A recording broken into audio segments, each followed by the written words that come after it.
Many experts believe aliens may have visited Earth before and will inevitably descend upon us in the future. But more unsettling is the possibility that aliens are already here and that they are using us for their own benefit.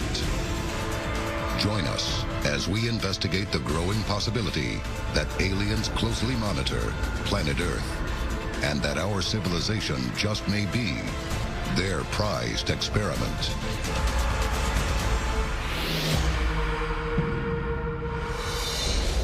A global effort has begun. Secret files hidden from the public for decades, detailing every UFO account, are now available to the public. We are about to uncover the truth behind these classified documents. Find out what the government doesn't want you to know. Unsealed Alien Files.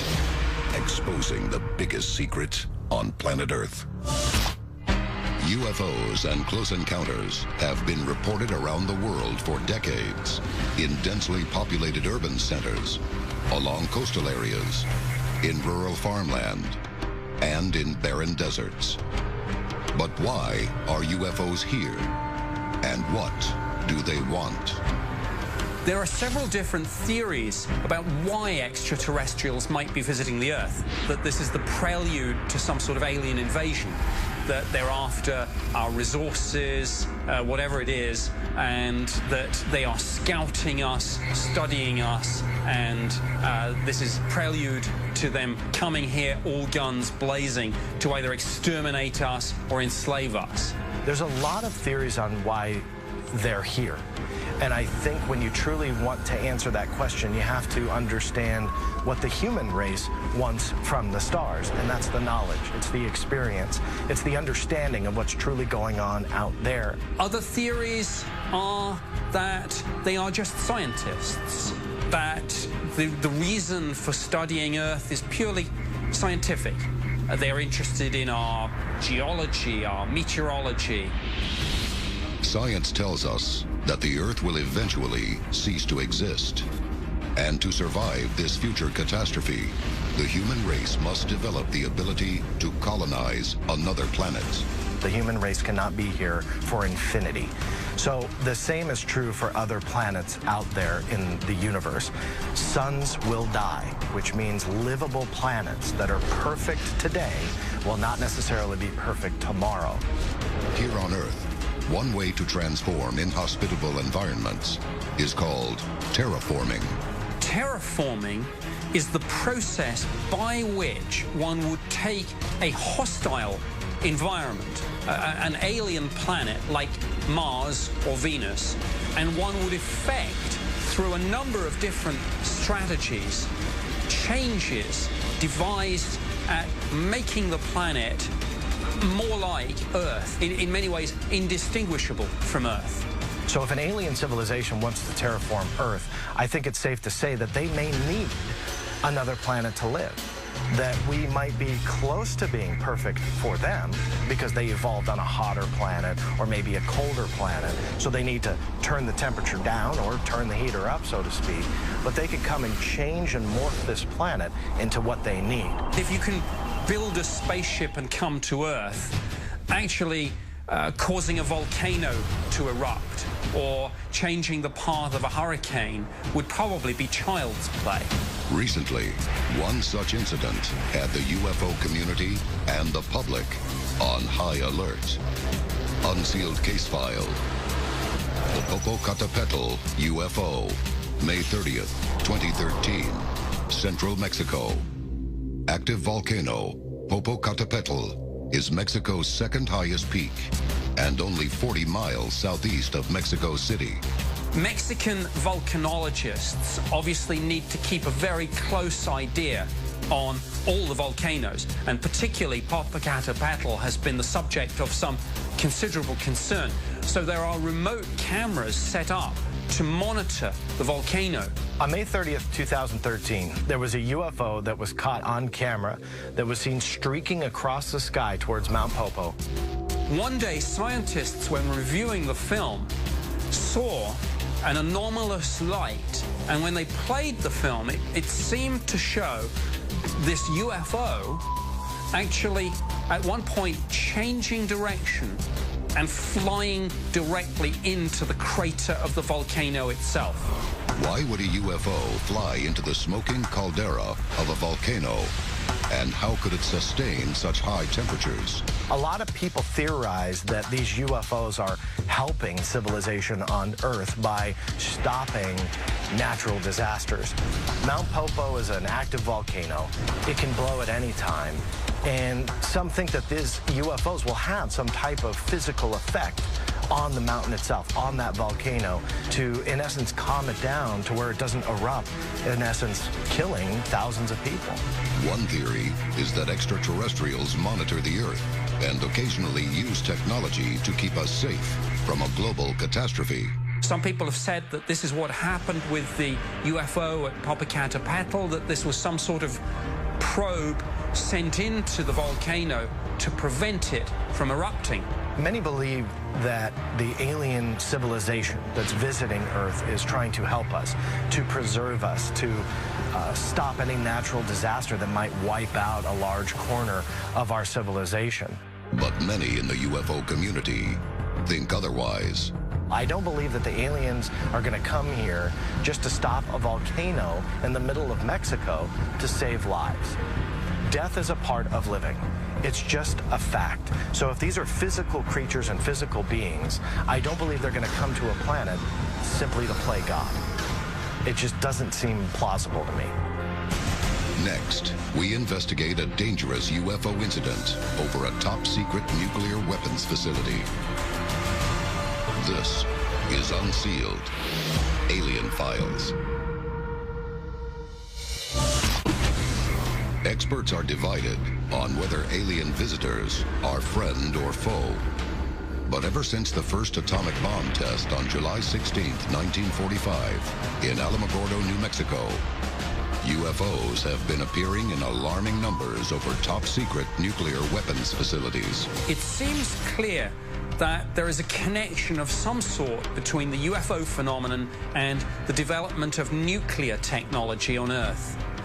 It's interesting that the birth of the modern UFO phenomenon in 1947 came very soon after the detonation of the first atomic bombs, first as a test, and then, of course, at Hiroshima and Nagasaki. There's a lot of speculation that our nuclear development, our nuclear arsenals, the technology that could allow the human race to completely wipe itself literally off the map, would be of great interest to another society.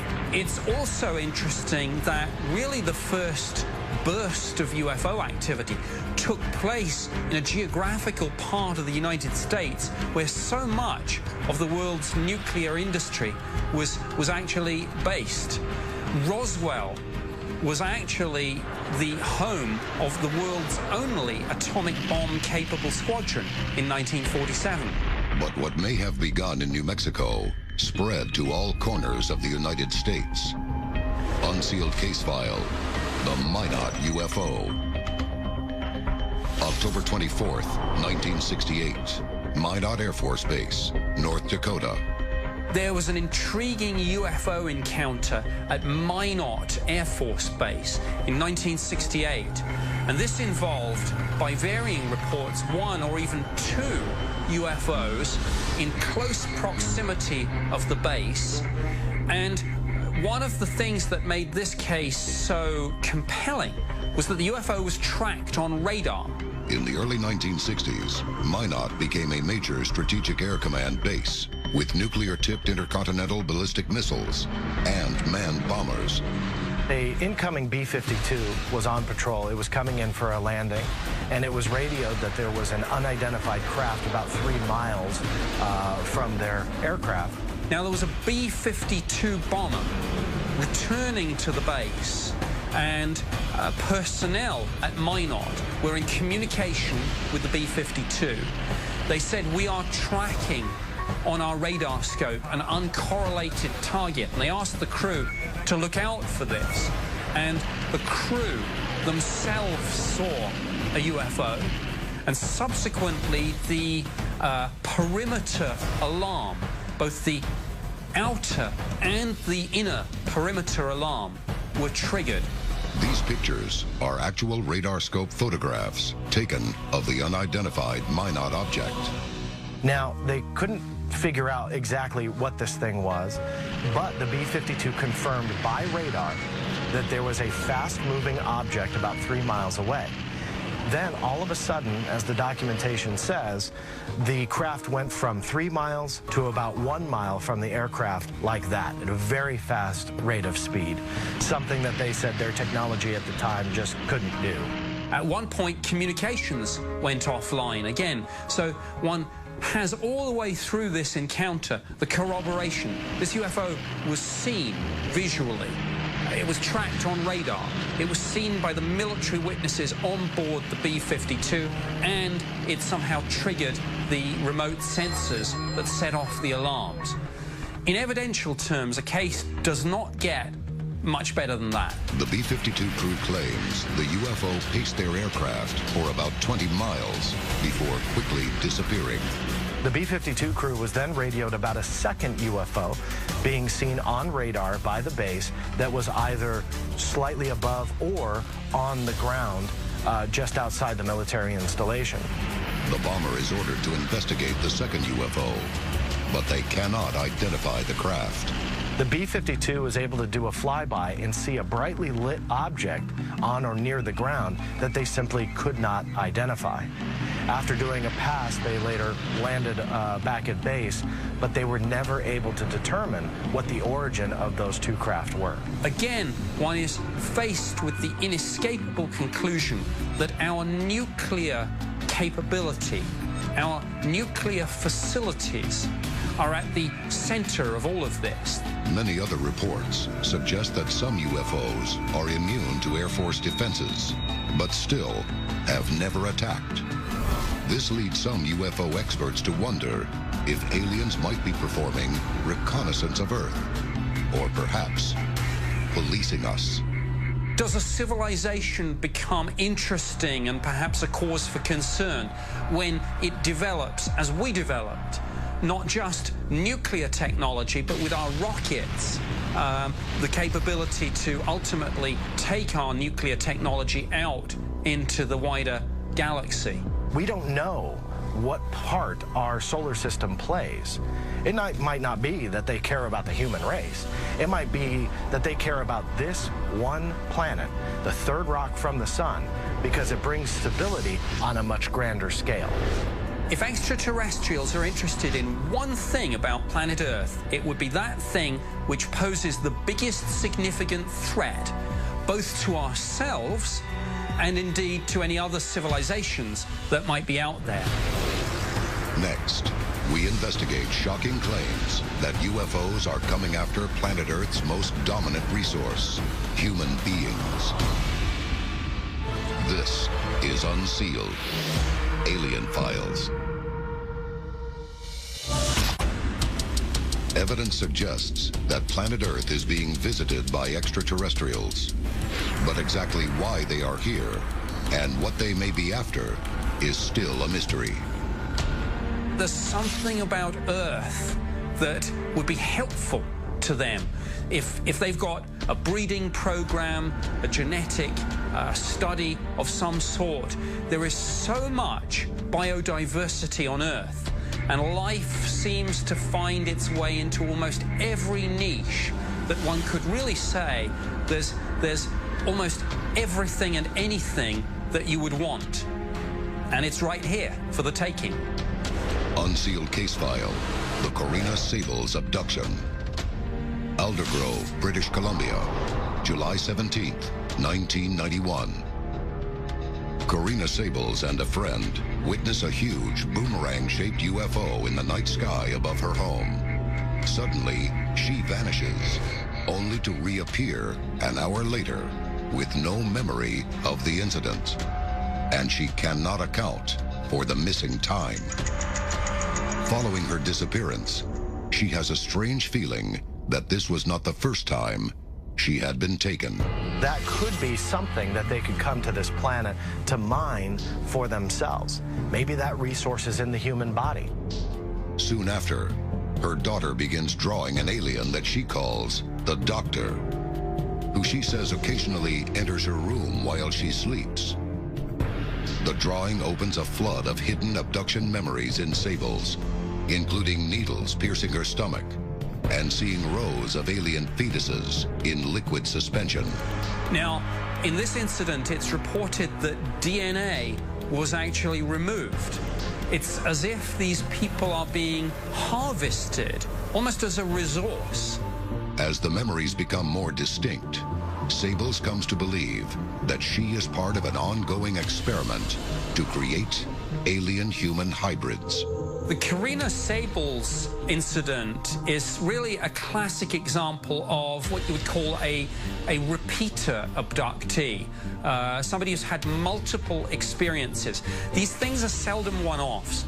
Sables makes another startling revelation, recalling childhood stories that her mother told her. Stories of alien abduction.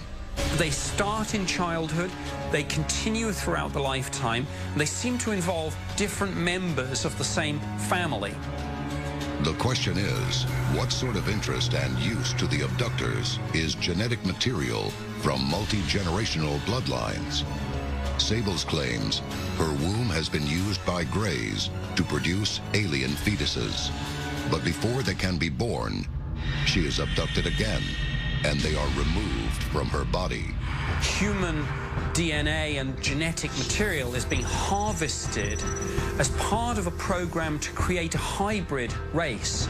But why would the Greys want to crossbreed with humans?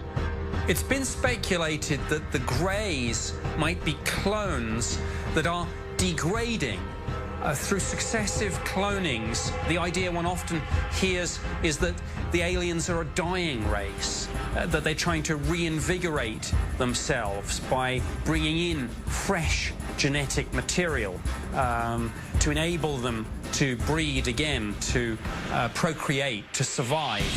Coming up, we investigate evidence that aliens may be after the most coveted resource in the galaxy, the human consciousness.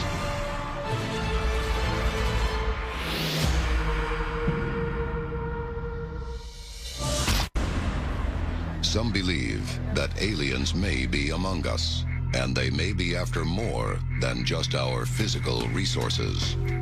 There could be 1,000 or 1,000,000 or even an infinite possibilities of what they don't have, but the human race takes for granted. So maybe millennia ago, these were biological intelligences who lost their biology, they lost their bodies.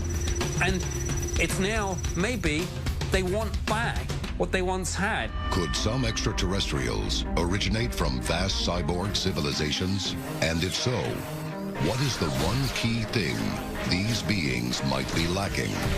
The one thing that they might want is a soul. If some alien civilizations are seeking something much deeper than just our DNA, what might happen if they succeed?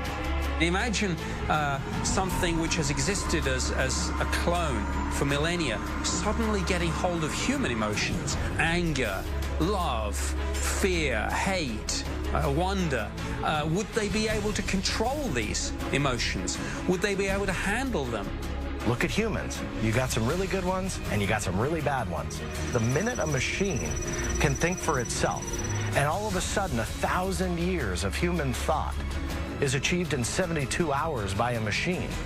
When you look at that, you're flirting with disaster. This is Unsealed. Alien Files, exposing the biggest secret on planet Earth.